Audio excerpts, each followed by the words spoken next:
मेरे हरियाणा वासी भाइयों बहनों, जैसा हम जानते हैं कि आज 2022 का अंतिम दिन है और कल प्रातः पहली भोर 2023 की किरणें ये निकल करके आएंगी। हम उनका स्वागत करेंगे। 2022 का वर्ष एक प्रकार से ऐसा कह सकता हूं कि बहुत ही हमारा ये मिला जुला वर्ष रहा है और इस वर्ष के आज बीतने के बाद नव वर्ष खुशियां भरा ये वर्ष आए, ऐसी मैं कामना करता हूं और इस नव वर्ष की बहुत बहुत आपको बधाई देता हूं। भाइयों बहनों, ये वर्ष भर की यात्रा जब शुरू की थी तब इसी प्रकार से नव वर्ष की भांति शुरू की थी और लगातार आज वर्ष भर की सब बातें विचार करते हैं तो ध्यान में आता है इस यात्रा में बहुत से ऐसे पड़ाव आए, बहुत से सज्जन पुरुष मिले, बहुत साथी मिले, मित्र मिले, साथी सारथी हुए और बहुत सी चुनौतियां भी आई, बहुत से विरोधियों का सामना भी करना पड़ा।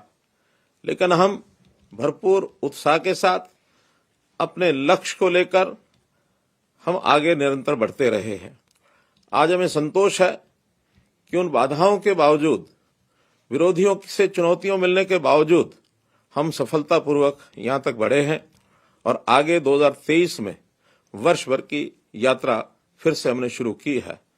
जैसा हम जानते हैं कि 2020 और 2021 ये कोविड का एक 2 साल का वर्ष, लेकिन 2022 में भी भले ही कम मात्रा में रहा हो, लेकिन ये चुनौती लगातार बनी रही है। आज भी ये पूर्ण रूप से समाप्त नहीं हुई है। हमने इसके इलाज के लिए, हर व्यक्ति के इलाज के लिए और जो टीकाकरण किया, जिस प्रकार से देश भर में एक सफलता मिली, उस काम को हम लगातार करते रहे और अपने कर्तव्य से कभी हम पीछे नहीं हटे, क्योंकि हम सब लोग कर्तव्य की भावना से लगातार काम करते हैं। मैं तो अपने आप को धन्य मानता हूं कि जब गीता के श्लोक कर्तव्य के नाते से जब मैंने पढ़े, कर्मण्येवाधिकारस्ते मा फलेषु कदाचन, अर्थात कर्म करते रहो और कभी भी फल की बहुत चिंता न करो। इस पथ पर जो लोग बढ़ते हैं वास्तव में उनको संतोष भी होता है, आनंद भी प्राप्त होता है। अभी कल की ही घटना अगर हम लेते हैं, देश के अपने प्रधानमंत्री श्री नरेंद्र मोदी जी, उनके माताजी, मां से बढ़कर के कोई रिश्ता होता नहीं है। उनके माताजी हमेशा के लिए हमें छोड़ करके चले गए। लगता था कि मोदी जी के जो दिन भर के कार्यक्रम होंगे अथवा आगे भी कुछ दिनों तक उनके कार्यक्रमों को स्थगित किया जाएगा, लेकिन कर्तव्य परायणता देखिए, वो कर्मयोगी किस प्रकार से माताजी के अंतिम संस्कार के ठीक 2 घंटे के बाद अपने निश्चित कार्यक्रमों में पहुंच गए। ऐसे कर्तव्यनिष्ठ कर्मयोगी देश के प्रधानमंत्री जब होंगे तो निश्चित रूप से इस देश को दुनिया में अग्रणी देश बनने से कोई रोक नहीं सकता है। हमने ये भी देखा है कि दिल्ली का जो राजपथ है, अब राजपथ को वहां से लांघते हुए एक राज जैसी बात मन में जरूर उत्पन्न होती होगी राजकर्मियों को, लेकिन देश के प्रधानमंत्री जी ने उस विषय को भी कैसे बदला कि राजमार्ग ये हमको राज का घमंड पैदा न कर दे, उस रास्ते को कर्तव्य पथ इसका नाम दिया। तो किस प्रकार से कर्तव्यों की बात वो करते थे। मेरा कहने का भाव ये है कि आज हमारे लिए एक बड़ी चुनौती है। चुनौती ये है कि हर कोई अधिकारों की बात करता है, अधिकार मेरे ये होने चाहिए, वो होने चाहिए, लेकिन यानी कर्तव्य की बात, अपने कर्म करने की प्रेरणा, ये बहुत कम लोगों में जागती है। और इसका सीधा सा कारण मैं मानता हूं कि इन लोगों का जो टारगेट है, जो बहुत से लोग अधिकारों की ही बात करते हैं, केवल स्वार्थ की बात करते हैं, कर्तव्य की बात नहीं करते हैं, उनके सामने उनका लक्ष्य ओझल है। वो बहुत ही व्यक्तिनिष्ठ जीवन को जीना चाहते हैं, मैं, मेरा घर, मेरा परिवार। लेकिन आज देश में एक बहुत बड़ी ऐसी एक लड़ी खड़ी हो गई है, एक श्रृंखला खड़ी हो गई है कि जो लोग अधिकारों की बजाय कर्तव्य की बात ज्यादा करते हैं, तो उसी कर्तव्य भावना को लेकर के हम भी लगातार आगे बढ़ रहे हैं। तो इसलिए मित्रों, मैं तो आज इस पिछले वर्ष की जो बाधाएं और चुनौतियां उनकी जहां बात कर रहा हूं वहां अगले वर्ष की भी बात मैं करूंगा। हमेशा जब कोई समय बीतता है तो उसके कुछ अनुभव भी होते हैं और उन अनुभवों के आधार के ऊपर आदमी कुछ सीख लेता है।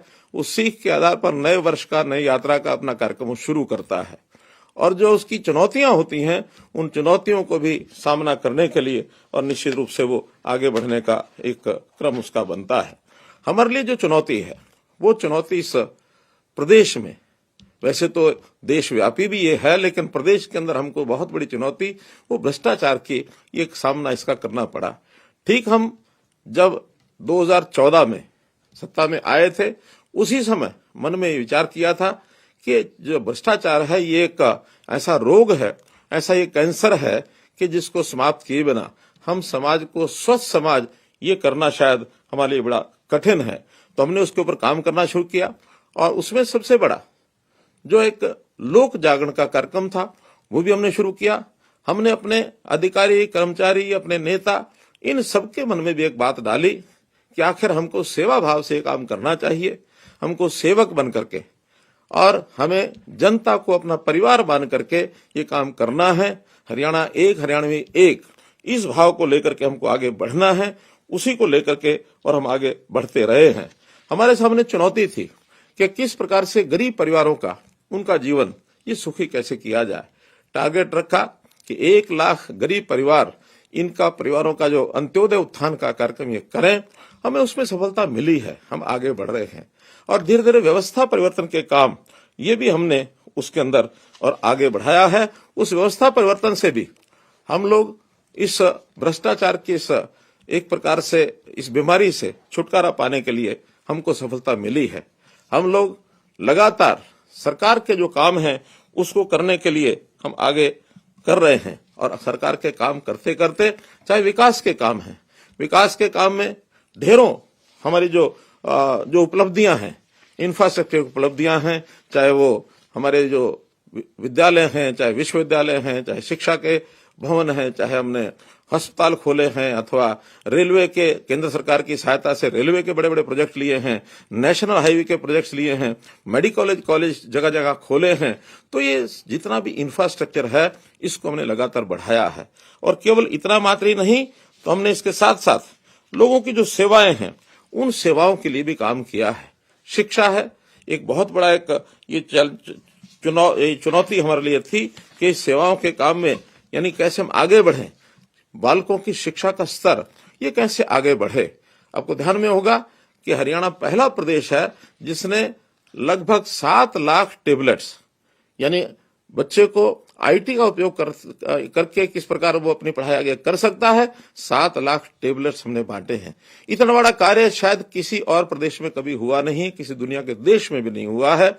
अब उसके आधार के ऊपर हमारा 10वीं का, 11वीं, 12वीं का जो बच्चा है वो, यानी जैसे कोविड के अंदर कठिनाइयां पैदा हुई थी कि विद्यालय में जा भी नहीं सकते थे, लेकिन जैसे एक अंग्रेजी में कहावत है, ब्लेसिंग इन डिस्गाइज, एक प्रकार से हमारी उस चुनौती में से निकला हुआ एक अच्छा रास्ता कि हमने आईटी के माध्यम से पढ़ाई अपनी शुरू की, ऑनलाइन कक्षाएं लगी और टेबलेट के माध्यम से आज बच्चा घर बैठे भी अपनी अच्छी पढ़ाई कर सकता है।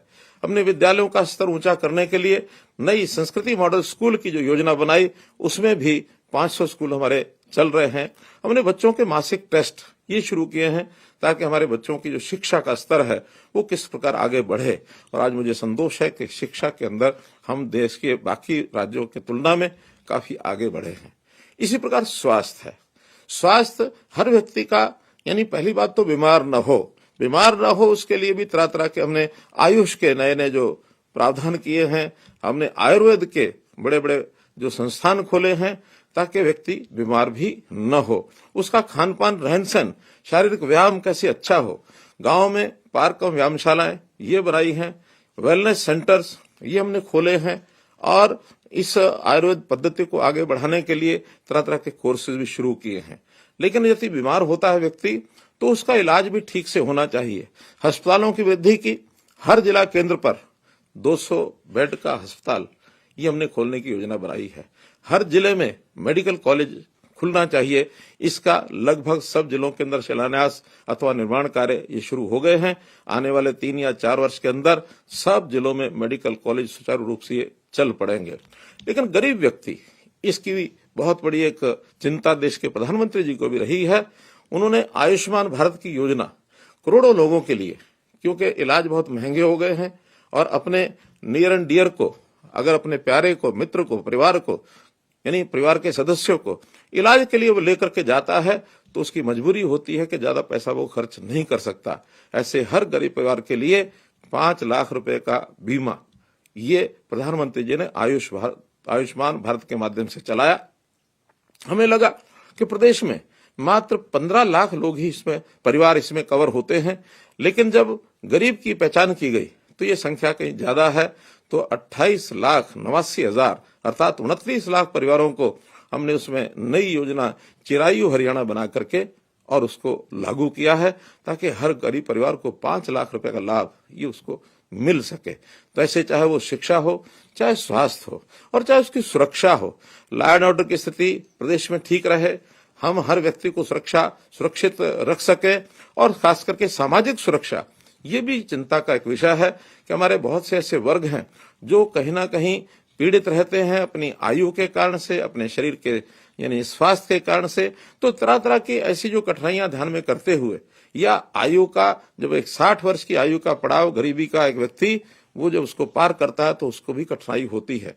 हमने उसकी पेंशन, मासिक पेंशन जो देश में सबसे ज्यादा है, अभी 2500 रुपया है, आगे चल करके और भी बढ़ने वाली है, इसका भी हमने प्रावधान किया। कुछ बीमारियां हैं उनको भी, जो ग्रस्त ऐसे लोग हैं उनको भी 2500 रुपये मासिक उसका दिया है। हमारी बहनें जो दुर्भाग्य से विधवा होती हैं, 2500 रुपया उनके लिए भी हमने ये प्रावधान किया हुआ है। तो इस सामाजिक सुरक्षा का एक बहुत बड़ा जो प्रावधान है ये हमने उसके लिए किया है।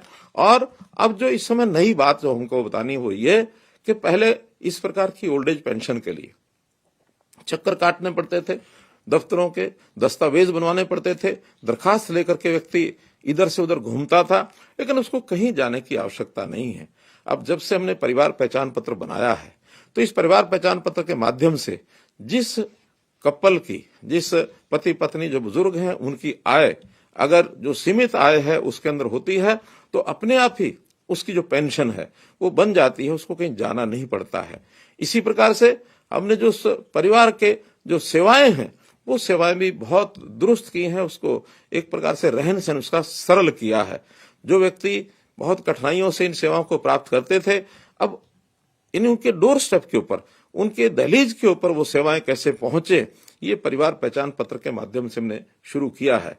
उदाहरणतया राशन का कार्ड, ये राशन का कार्ड बनवाने के लिए भी उसको अपना बहुत से सर्टिफिकेट बहुत लोगों के हस्ताक्षर लेने पड़ते थे, कभी पटवारी के पास, कभी तहसीलदार के पास, कभी एसडीएम के पास, सरपंच से, पार्षद से, सबसे साइन कराने पड़ते थे।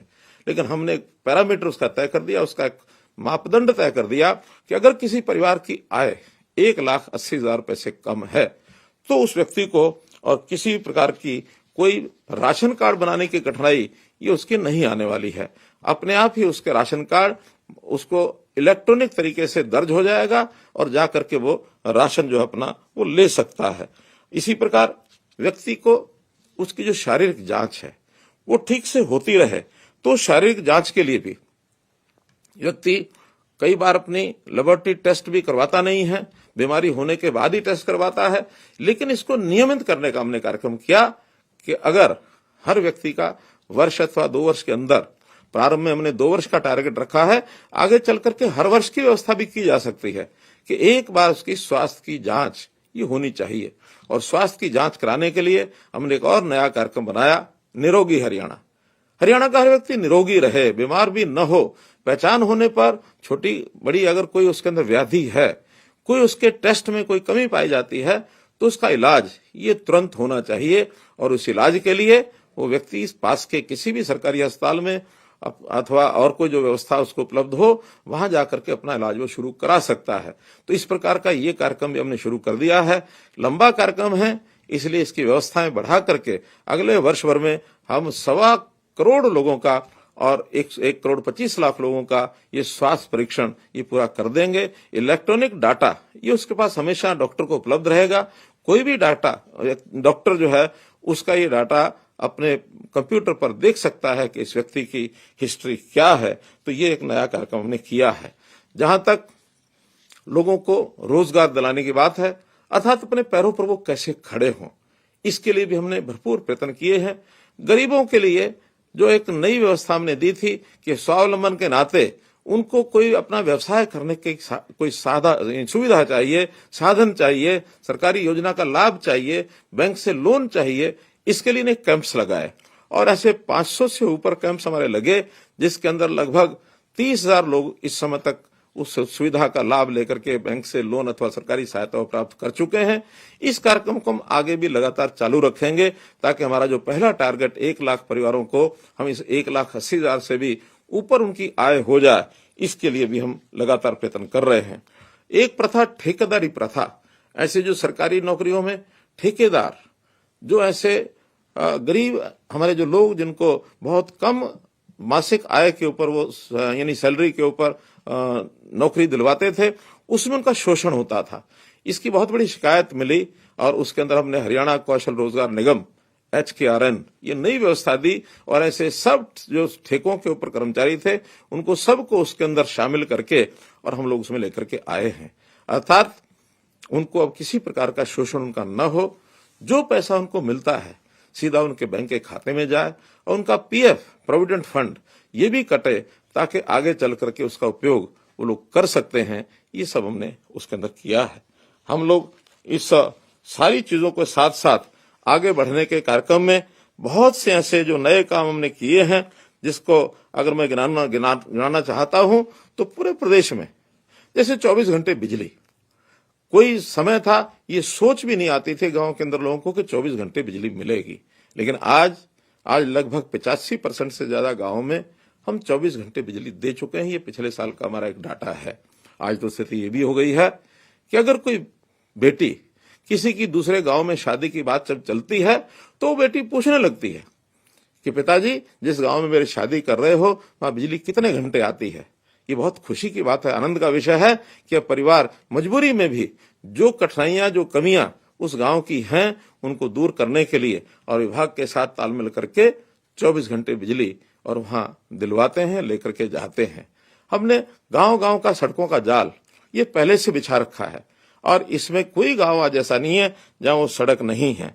हमने लगातार यानी एक प्रयत्न हमारा रहा है कि जो छोटी सरकारें हैं, गांव की सह सरकार है, पंचायत समिति है, पंचायत है अथवा जिला परिषद है, छोटे नगरों में नगर पालिकाएं हैं, नगर परिषदें हैं, नगर निगम हैं, इनको स्वायत्त कैसे किया जाए और स्वायत्त करने के लिए इनकी शक्तियां कैसे बढ़ाई जाए, लगातार इस ओर हमारा ध्यान है। इनके जितने भी पैसे हैं, जो राशि है, चाहे वो केंद्र का सेंट्रल फाइनेंस कमीशन की तरफ से अथवा प्रदेश का स्टेट फाइनेंस कमीशन की तरफ से, जो पैसा पूरा उनको कभी मिलता नहीं था, अब हमने नियमित तौर पर उनको देना शुरू किया है।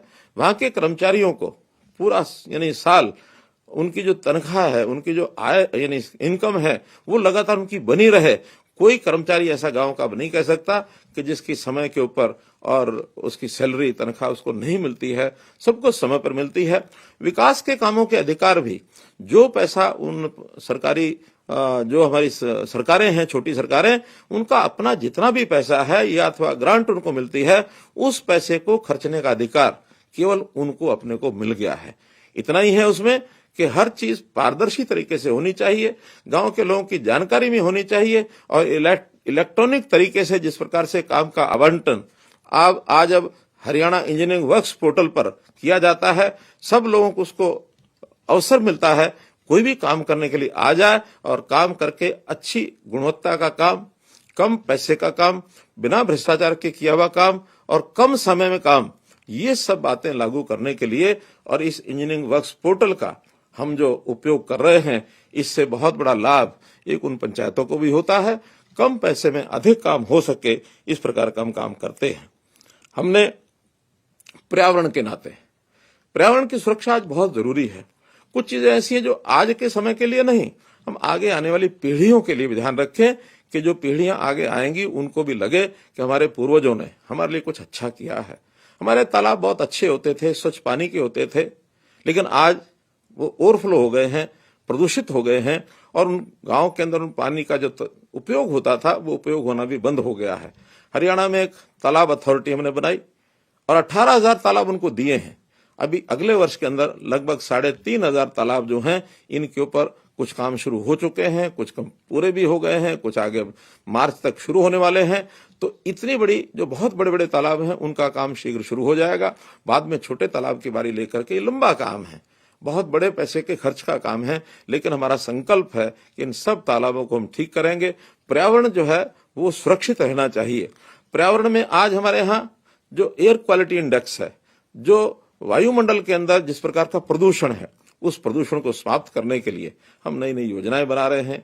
गाड़ियां जो धुआं छोड़ती हैं, धुआं छोड़ने वाली गाड़ी अर्थात 10 साल की जो डीजल की गाड़ी, 10 साल की पेट्रोल की गाड़ी, 15 साल की डीजल की गाड़ी एनसीआर एरिया में तो उसको चलाना बंद कर दिया है।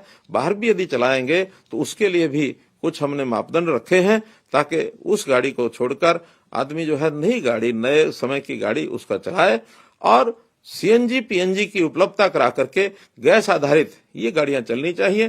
पुरानी गाड़ियों को भी पूरा पैसा उसका जो कबाड़ का भी मिलेगा, उसका भी उपयोग हम जो है बड़ी बड़ी फैक्ट्रियां लगा करके उसकी रीमेटलिंग उसको करके रीयूज करने के नाते और स्क्रैप की उसकी जो व्यवस्था हमने की है वो भी एक ऐसा पग है जिसके कारण से और प्रदूषण जो है वो कम होगा।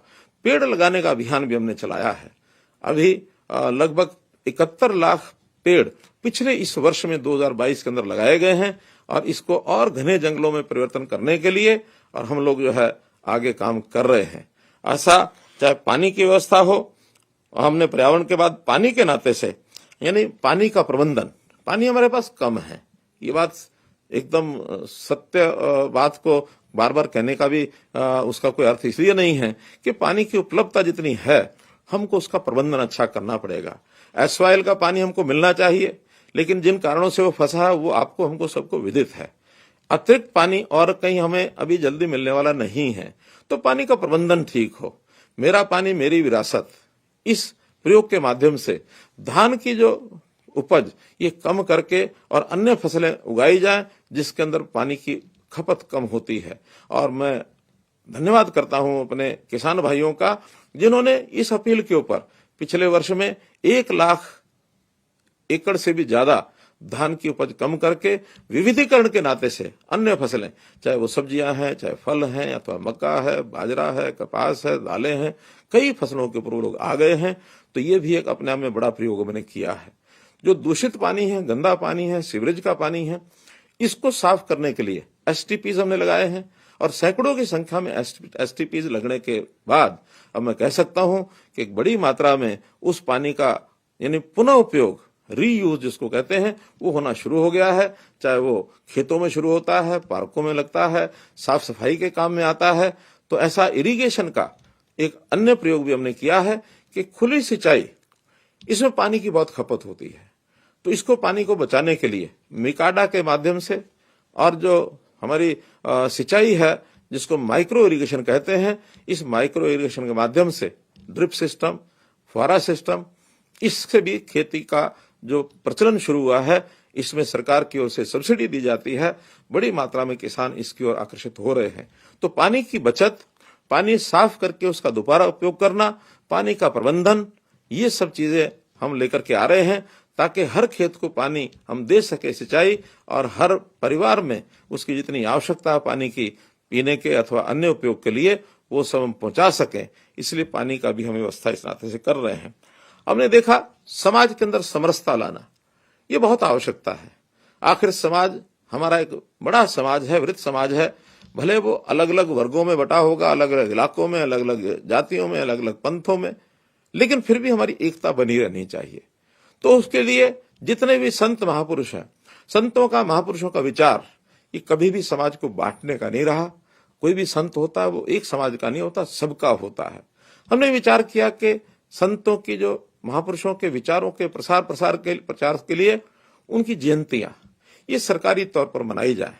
चाहे गुरु रविदास जी हैं, महर्षि वाल्मीकि जी हैं, बाबा साहब अम्बेडकर हैं, भगत कबीर जी हैं, बाबा गुरु नानक देव जी हैं, गुरु गोविंद सिंह जी हैं, अभी पिछले दिनों में गुरु तेग बहादुर जी का भी हमने एक कार्यक्रम किया, महर्षि कश्यप जी का किया, हमने शूरसेनी जी का किया। ऐसे कई महापुरुषों के सरकारी तौर पर जो कार्यक्रम किए गए हैं, हेतु एक ही है कि इन महापुरुषों के जो अनुयायी हैं वो भी उसी रास्ते पर चलें जो रास्ता हमारे महापुरुषों ने दिखाया है, और वो एकता का, सद्भावना का, सदाचार का, शुद्ध जीवन का, ये सब विचार हमारे महापुरुषों ने दिखाए हैं, जिसके कारण से हम उनको एक साथ एक जगह पर लेकर के चल रहे हैं।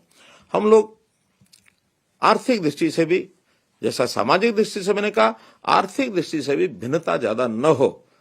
बहुत गरीब परिवार और बहुत अमीर परिवार, आखिर ये खाई जो बढ़ती जा रही है, इसको कैसे कम करना। इसको कम करने का तरीका एक ही है कि जो समाज का अंतिम व्यक्ति है, उस व्यक्ति की आय को कैसे बढ़ाया जाए, उसकी चिंता कैसे की जाए। तो अंत्योदय की भावना से हम लगातार काम कर रहे हैं। जैसा मैंने बताया कि मुख्यमंत्री अंत्योदय परिवार उत्थान योजना, मुख्यमंत्री परिवार समृद्धि योजना, तो ये सारी योजनाएं जो हम बना रहे हैं, इसके लिए भी और हम जो है उसको आगे बढ़ा रहे हैं। अब एक बात इसमें विचार करने की है कि जो गरीब आदमी है, वो कई बार मुख्य धारा में आने में उसको बहुत समय लगता है, तो उसकी सहायता करनी पड़ती है। सहायता उसकी करें जिसकी आय कम है, तो कम आय के लोगों की सहायता करना ये सरकार का दायित्व बनता है। और जो मध्यम आय के लोग हैं, जो अपने पैरों पर अपने आप चला सकते हैं, उनसे न कुछ देना होता न लेना होता है। जो गरीब परिवार है, सरकार का दायित्व उनको कुछ दिया जाए।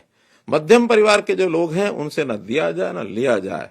और जो उच्च कोटि के, ऐसे उच्च आय वर्ग के लोग होते हैं, उनसे सरकार की योजना होती है कुछ लिया जाए। तो किसी से लेना है, किसी को देना है, कुल मिलाकर ये लेने देने का जो हिसाब है, इसको बराबर रखना होता है। आपको मालूम है कि वर्ष में सरकार के पास एक समय आता है जब कुछ लोगों से लिया है, कुछ लोगों को दिया है, और कुछ विकास के कामों में पैसा लगा है। ये सब मिलाकर और हम लोग उसका एक बजट बनाते हैं, हिसाब किताब बनाते हैं। संयोग से मैं चूंकि वित्त मंत्री भी हूं, तो वित्त मंत्री होने के नाते से ये बजट बनाने का काम 3 वर्ष पहले भी मैंने किया है। इस वर्ष भी मेरी ओर ये दायित्व आया है। अब जनवरी महीने के बाद ये जो बजट बनाने का काम शुरू हो जाएगा, तो उस बजट का आदर्श बजट यही है कि जितना हमारे पास आ रहा है उतना खर्च किया जाए। लेकिन हम देखते हैं कि खर्च ज्यादा होता है विकास के कार्यों में अथवा सेवाओं के अंदर। जब खर्च ज्यादा होता है, आय कम होती है, तो उस समय कुछ कर्ज भी लेना होता है। अब समस्या आती है, कठिनाई आती है विपक्ष की ओर से। विपक्ष जब कभी किसी को लेना होता है तो तब कहते हैं नहीं, इसे नहीं लेना चाहिए, और किसी को देना होता है तो कहते हैं कम दिया जा रहा है और दिया जाए। तो ज्यादा दिया जाए, कम लिया जाए तो कर्ज बढ़ेगा, और जब कर्ज लिया जाए तो विपक्ष चिल्लाता है कि नहीं, कर्ज बहुत बढ़ गया है, कर्ज बहुत बढ़ गया है। तो मित्रों, भाइयों बहनों, दोनों चीजें तो नहीं चल सकती। या तो इसका संतुलन बैठाना पड़ेगा, जिनको देना है तो आएगा कहां से, ये भी विपक्ष को विचार करना चाहिए, सबको विचार करना चाहिए। और जहां से आया है वो जितना भी ज्यादा आ सकता है, उसको ज्यादा खर्च करके हिसाब उसको बराबर रखा जाए। जो कमी पूर्ति है उसका कर्ज, जो हमें एक प्रकार से संवैधानिक तौर तरीकों से या हमारे रिजर्व बैंक ऑफ इंडिया से या भारत सरकार के नियमों से जितना हमें अलाउ है उतना हम लेते हैं, उससे ज्यादा कभी लेते नहीं है। अभी भी हमारा प्रदेश, हरियाणा प्रदेश, इस मामले में आसपास के बाकी सब प्रदेशों से बहुत अच्छी स्थिति में है। हम इसका संतुलन जो है वो बना करके रखते हैं। तो इस नाते से इस विषय पर भी हमको एक विचार करके आगे जरूर बढ़ना होता है, जिसको हम बढ़ रहे हैं। अब इन सब चीजों को ठीक करने के लिए हम लोगों ने व्यवस्था परिवर्तन के बहुत काम किए हैं, और इस व्यवस्था परिवर्तन का मुख्य उद्देश्य यही रहा है कि किस प्रकार से भ्रष्टाचार को समाप्त किया जाए, लोगों को घर बैठे कैसी सहायता मिले, हैप्पीनेस इंडेक्स उनका कैसे बढ़े, ईज ऑफ लिविंग इनका कैसे आगे बढ़े। तो इसके लिए आम आदमी इसकी सराहना कर रहा है। जितने हमने काम चलाए हैं, कार्यक्रम किए हैं, चाहे वो गांव में स्वामित्व योजना ये हमने चलाई है, चाहे वो अभी परिवार पहचान पत्र की ये सारी जो चीजें चल रही हैं, इसी प्रकार से सेवा का अधिकार ये हमने जनता को दिया है कि एक निश्चित समय में उसको सेवा मिलनी चाहिए। हमारे सेवा के अधिकार का जो कमीशन है वो इसकी चिंता करता है कि निश्चित समय पर यदि उनको पैसा, उनको सेवाएं नहीं मिलती तो उनके खिलाफ कार्रवाई भी की जाती है। मेरी फसल मेरा ब्यौरा ये कार्यक्रम भी हमने चलाया है। इसके अंतर्गत भी किसानों को और पैसा जो उनको घर में मिलता है, डीबीटी स्कीम के माध्यम से 25,000 करोड़ रुपया हर वर्ष यानी किसानों के खातों में ये पहुंचता है फसल का। तो इस प्रकार से इस सारे सिस्टम को आगे बढ़ा रहे हैं। अब ये सारा विषय जो आगे बढ़ा रहे हैं, इसके अंदर बहुत जो उपयोगी हमारा साधन वो है परिवार पहचान पत्र का। ये परिवार पहचान पत्र ऐसा एक कंसेप्ट है, ऐसी एक विधि है जिसको हमने ही लागू किया है और देश और दुनिया में इसको बहुत लोग सराहना मिल रही है। 165 अवार्ड हमको अपनी टेक्नोलॉजी के जितने कार्यक्रम हैं उसमें हमें मिल चुके हैं। और जो परिवार पहचान पत्र इस विधा का हम उपयोग कर रहे हैं, तो ये भी ठीक है। जब कोई नई चीज शुरू की जाती है तो निश्चित रूप से उसका हमें कभी कभी कठिनाई भी आती है और उस कठिनाई को दूर करने के लिए हम समय समय पर सब प्रयत्न करते हैं। मैं मानता हूं कि इसमें जो आने वाली कठिनाई है जनता इसमें सहयोग करेगी और उसके अंदर जो भी ठीक किया जाएगा अगले 1 महीने के अंदर परिवार पहचान पत्र के सारे विषय को इसको ठीक करने के लिए हम सब काम कर रहे हैं। हम लोगों ने स्थान स्थान के ऊपर चाहे एडीसी ऑफिस हो अथवा अन्य जगह पर भी कैंप लगाए हैं कि जिस किसी को लगता है कि गलती से मेरा परिवार पहचान पत्र के कारण से राशन कार्ड कटा है तो उनको राशन कार्ड बनवाने के लिए वहां जाना चाहिए। हाँ, जाने के बाद यदि वास्तव में ठीक कटा है तो संतोष भी करना चाहिए, क्योंकि इस पिछले वर्षों में 12-14 वर्ष से पहले कार्ड कभी बने होंगे, एक बार बनते हैं वर्षों तक उसका कोई हिसाब किताब लगाता नहीं था। लेकिन अब हमने हिसाब लगाया है कि जिस परिवार में कोई नौकरी लग गई है उस परिवार को राशन कार्ड पर राशन, गरीब का राशन नहीं लेना चाहिए, क्योंकि मेरे लिए तो 300-400 रुपए का एक लाभ मात्र है, लेकिन उसके बदले में जिस गरीब परिवार को राशन नहीं मिला उसके बच्चे कैसे भूख से सोते होंगे, उसकी हालात क्या होती होगी। तो हमने 30 लाख परिवारों को, जो कभी ये 27 लाख परिवारों को राशन पहले मिलता था, अब 3 लाख परिवार जोड़ करके और आगे बढ़े हैं। नए 15 लाख कार्ड बने हैं। 12 लाख परिवार जो है उनके राशन कार्ड कम हुए हैं। कारण है कि उनकी आय 1,80,000 से ऊपर है।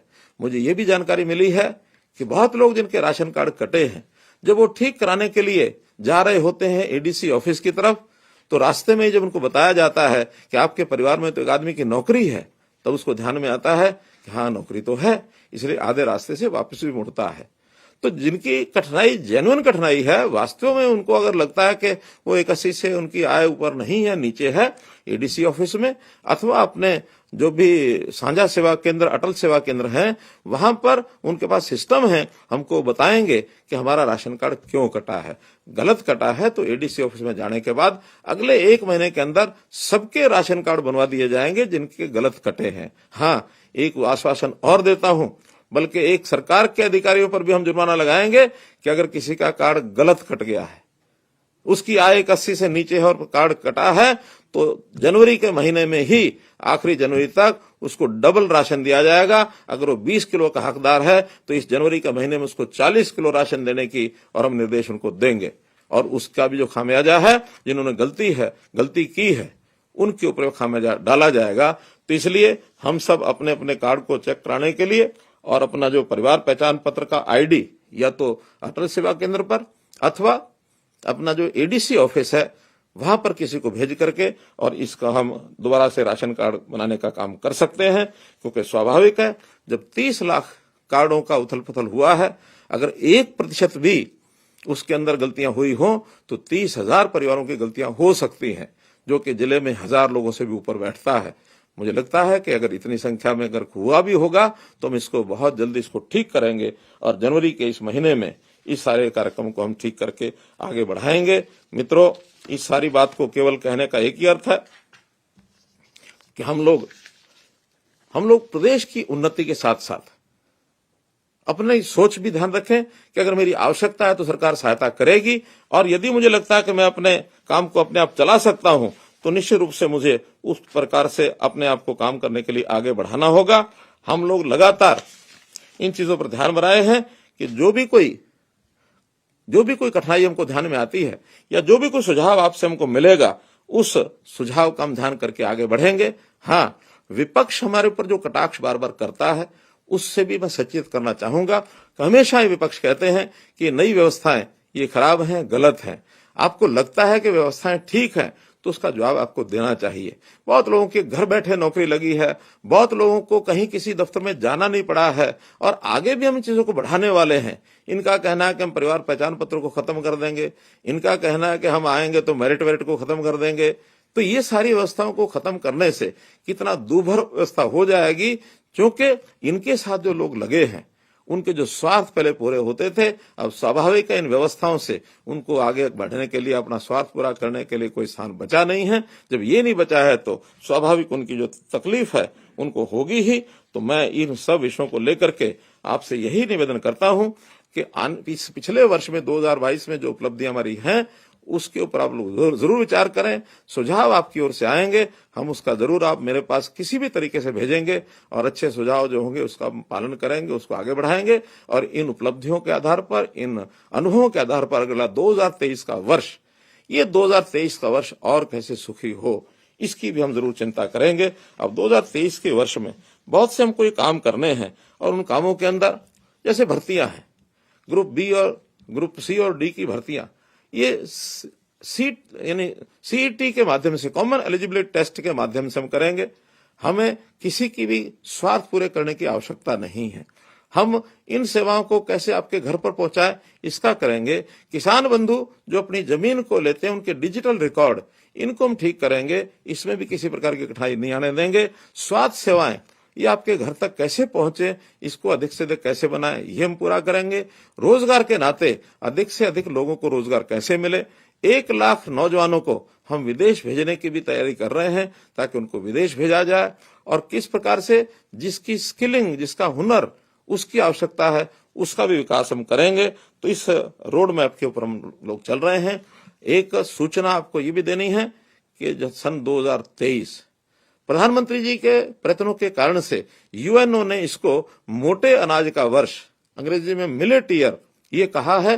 तो इस वर्ष में हमको मोटा अनाज, ये शरीर के लिए बहुत उपयोगी एक तत्व है, इसका हमको उपयोग करना चाहिए। इससे हमारे शरीर में बीमारियां कम आती हैं और बहुत तो खान पान ऐसा है जिससे हमारी जो बीमारियां हैं वो भी ठीक होती हैं। तो इस मिलेट ईयर के नाते से अपने घरों में जो बाजरा है, चाहे उसमें और जो अनाज हमारे हैं उनका उपयोग करके और हम इसका एक प्रकार से मिलेट ईयर का एक वर्ष ये मनाएं और हम लोग इस विषय को आगे बढ़ाते हुए वर्ष में, आने वाले वर्ष में हम कैसे और ज्यादा मेहनत से काम कर सकें, ये संकल्प भी मुझे लेना है। पहले भी आपके साथ चल करके हम लोग आगे बढ़े हैं, अभी भी इस यात्रा को आपको साथ लेकर के आगे बढ़ेंगे।